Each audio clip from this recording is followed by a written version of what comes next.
So if you guys would like to hear a story that might have some wisdom that will help you on your journey today, I would like to share with you the story of Nehemiah. So Nehemiah was a servant to the king. He was a beloved servant. The king trusted him. Nehemiah got word that Jerusalem, his hometown, where his ancestors were buried, where his heart belongs, was in ruins. The walls had collapsed and people were living in squalor. His heart broke, but he felt this really deep stirring, this calling within him to go and to fix and to rebuild. And not only was Nehemiah brave enough to tell the king how he was feeling and ask him if he could go, but then he asked the king to help him. So the king had resources that Nehemiah knew he would need. Now, for Nehemiah, it wasn't about patching some bricks and putting together some walls. It was rebuilding and creating a structure and safety for his people. He was creating a sacred space, and he knew it. He knew how important this was. Sanballat and Tobiah were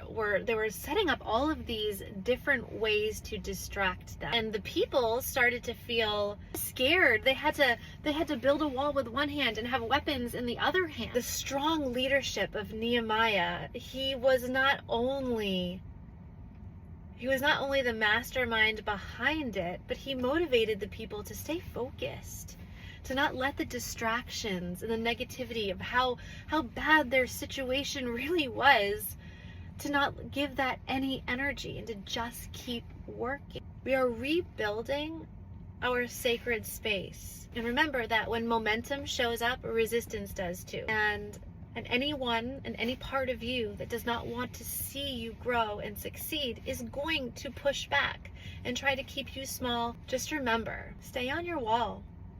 Stay steady. Keep going. God is with you, and so is the community that you are creating by doing this hard work.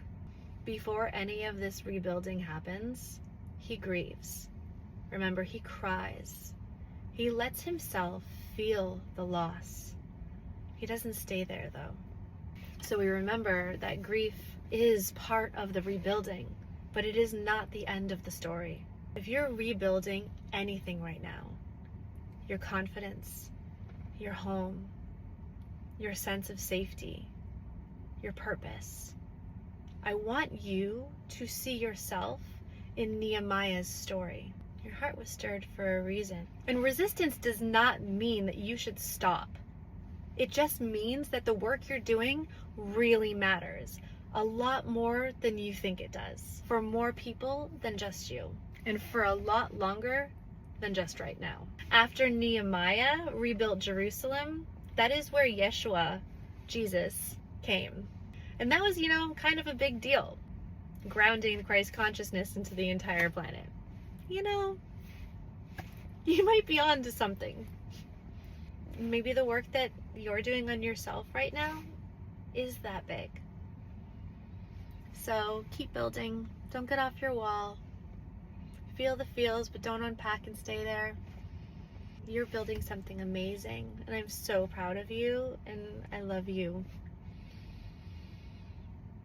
Don't forget to ask for help. And have fun.